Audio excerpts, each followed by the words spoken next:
El sistema endocrino, ya es lo que vamos a ver ahora. Estuvimos viendo el sistema nervioso y nos damos cuenta que el sistema nervioso regula un montón de funciones necesarias para nuestro cuerpo y necesarias para la homeostasis. Ya la homeostasis es el equilibrio interno que se mantiene en el cuerpo y este equilibrio va a depender de diversos factores, entre ellos las hormonas que son parte del sistema endocrino.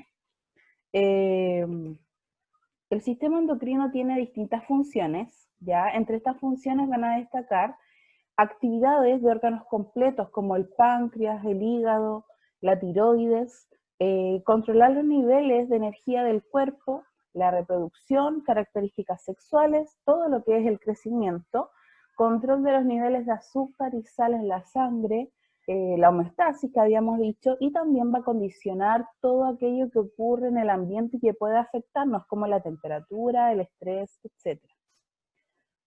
Vamos a tener, ¿cierto?, que todas estas distintas partes del cuerpo y se van a integrar con el sistema nervioso y van a participar del sistema endocrino.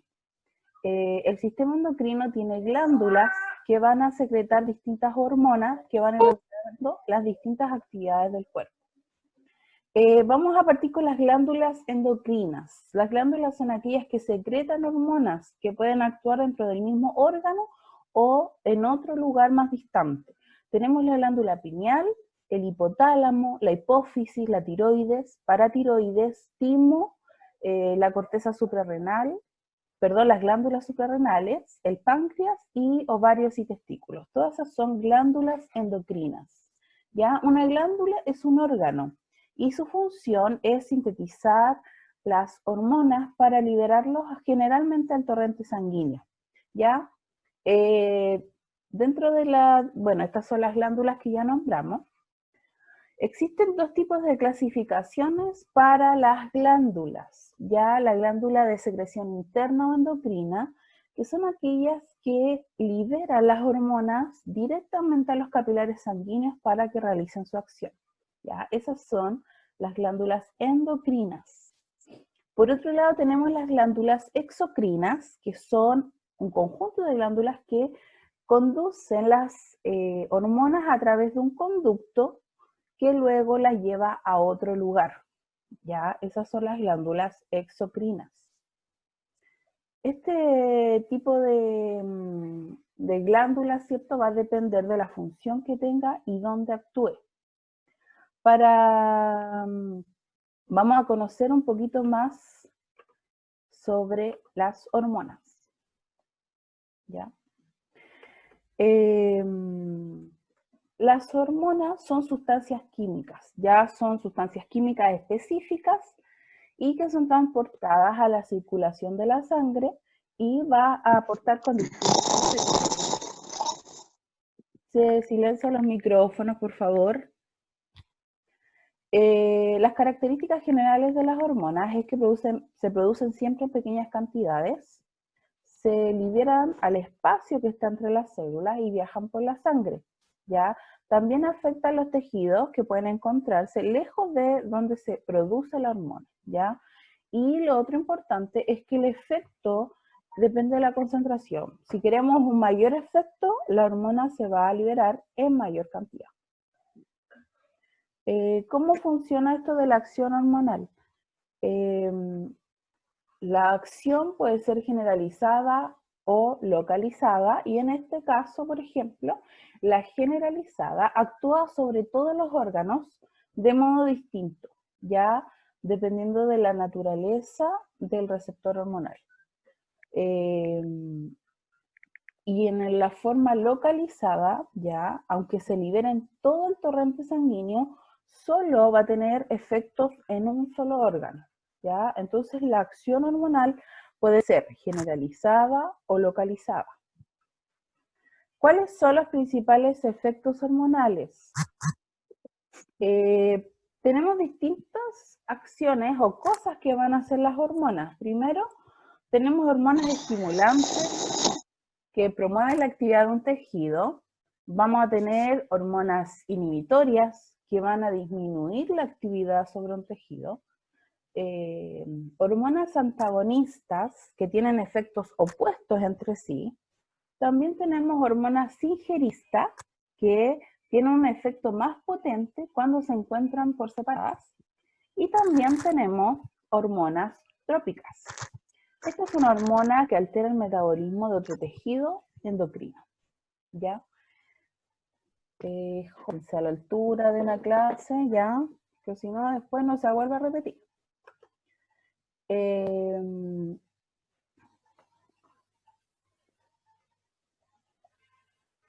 Me dejan ahí un rayón.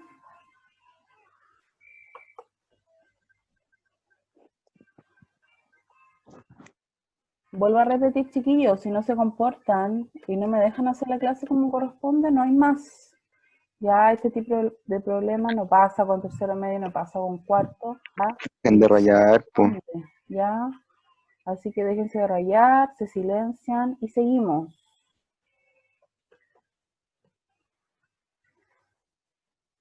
Ya.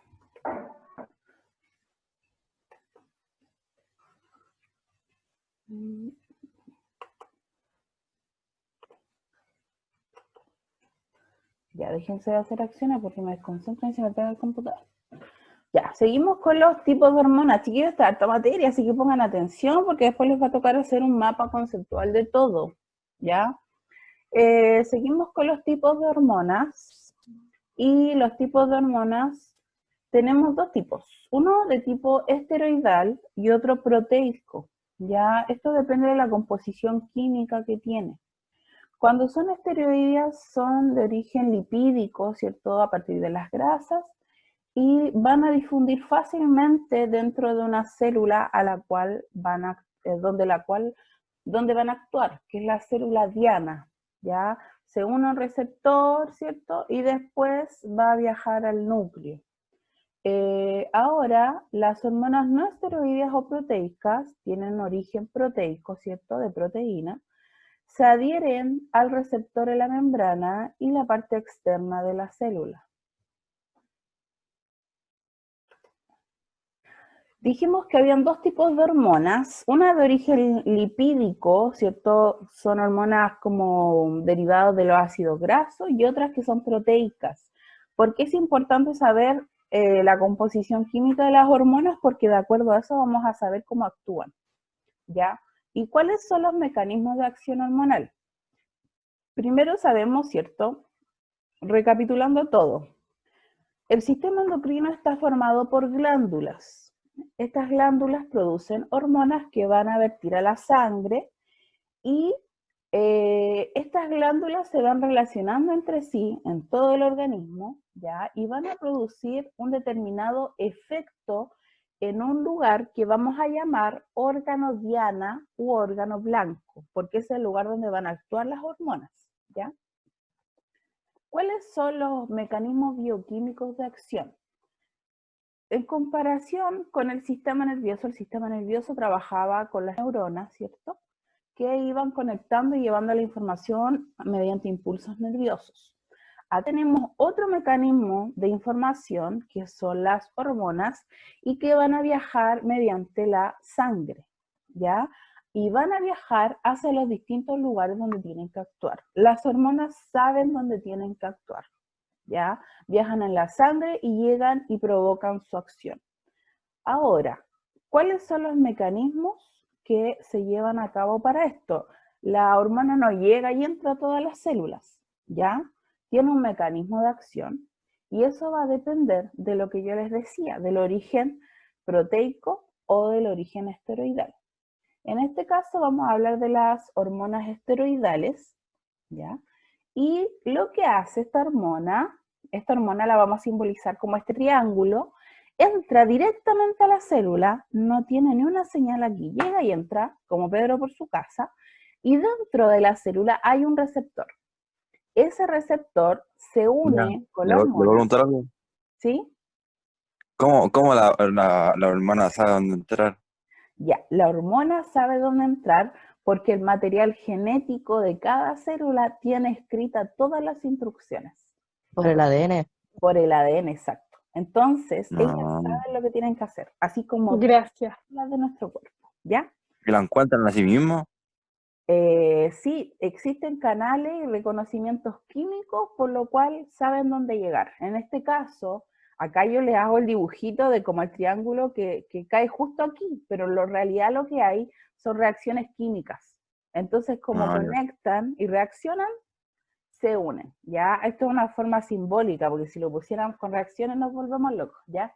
Entonces, llega la hormona, entra, se une, y de cuando se une este receptor, recién puede entrar al núcleo. Y al entrar al núcleo de la célula, van a empezar a replicarse ADN con la información que tiene la hormona. ¿Ya? Esa es la forma de actuar. Distinta es la forma de actuar de las hormonas de origen proteico, ¿ya? Las hormonas que son proteínas, es decir, que tienen otra estructura química, llegan a la célula y en la célula hay un receptor. En la membrana, en la parte externa de la célula, hay un receptor. Se une al receptor y este receptor envía un mensajero. Y este mensajero lleva la información al ADN. Y el ADN empieza a replicar, ¿cierto?, la molécula de ADN con la información que trajo la hormona.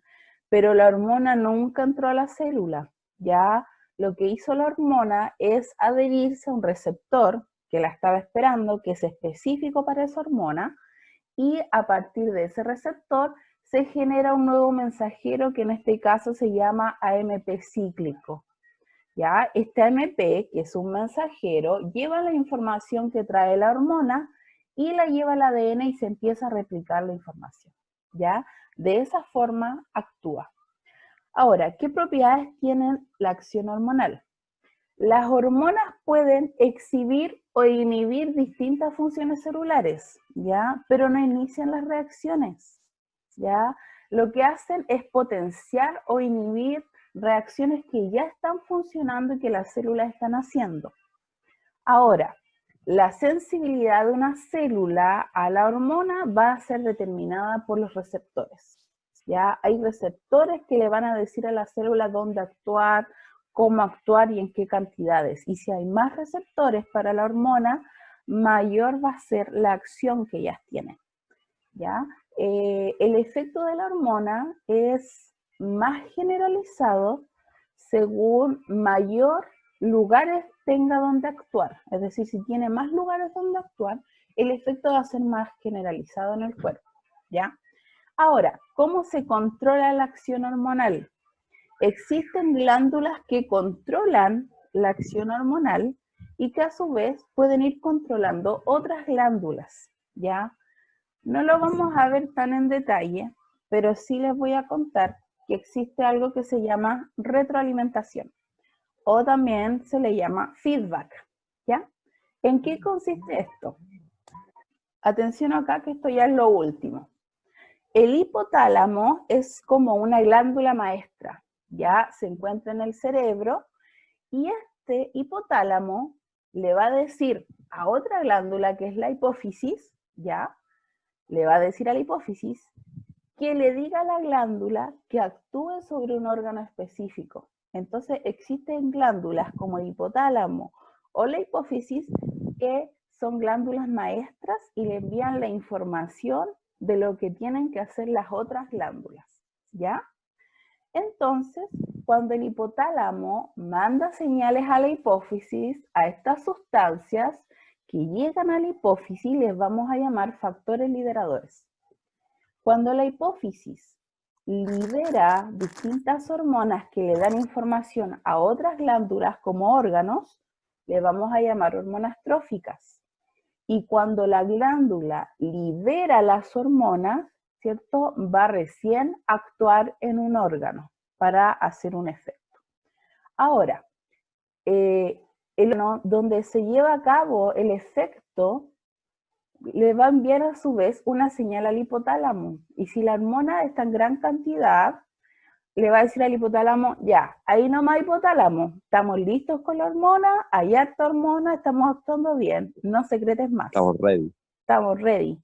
Entonces, a esa retroalimentación le vamos a decir retroalimentación negativa. ¿Por qué? Porque el hecho de que haya muchas hormonas en la sangre, quiere decir que ya estamos surtiendo efectos, ¿cierto? Le voy a decir, hipotálamo, ya no secretes más cosas, no envíes más la señal, porque ya estamos... Avisa el mismo. Exacto, le avisa, no, los órganos le avisan al hipotálamo, ¿ya? Dicen, ya hipotálamo, estamos listos. ¿Cómo detecta el hipotálamo? El hipotálamo tiene receptores que van a detectar los niveles de la hormona en la sangre. Entonces, de acuerdo a eso, vamos a tener dos tipos de retroalimentación, perdón. La negativa y la positiva. También le podemos llamar retroalimentación o feedback, ¿ya? Entonces, tenemos un sistema, ¿cierto?, que le va a decir a un órgano una información mediante hormonas, ¿ya? Y cuando la hormona ya está en el sistema, hay harta hormona, está surtiendo efecto, le va a decir al sistema 1 que envió la señal, ya no secretes más, porque estamos listos con eso, está lista la acción, ¿ya? En cambio, hay otros sistemas que, ejemplo de esto, por ejemplo, del feedback negativo, ya es cuando, perdón, me adelanté, es cuando tenemos, por ejemplo, liberar la insulina a la sangre. Liberamos la insulina para que pueda reubicar la glucosa en los distintos órganos, y cuando ya tiene un nivel bastante elevado y ya está surtido el efecto, le decimos al órgano, ya no secretes más, porque está bien con eso. ¿Es la negativa? Exacto, negativa. Cuando el feedback es positivo, quiere decir que se liberó harta hormona, y el hecho de liberar harta hormona le va a decir al sistema, sigue liberando más. ¿Cuándo sucede? Son más escasos estos sistemas en el organismo, pero pasa, por ejemplo, cuando las mamás amamantan a sus bebés.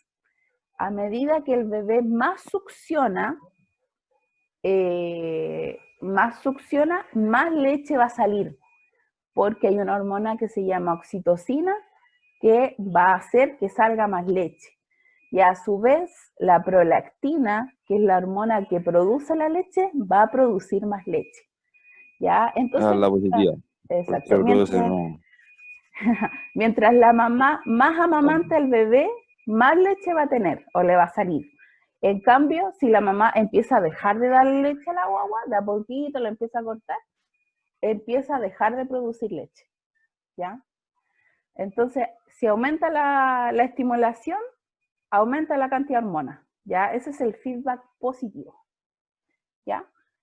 Eso es en cuanto a las hormonas.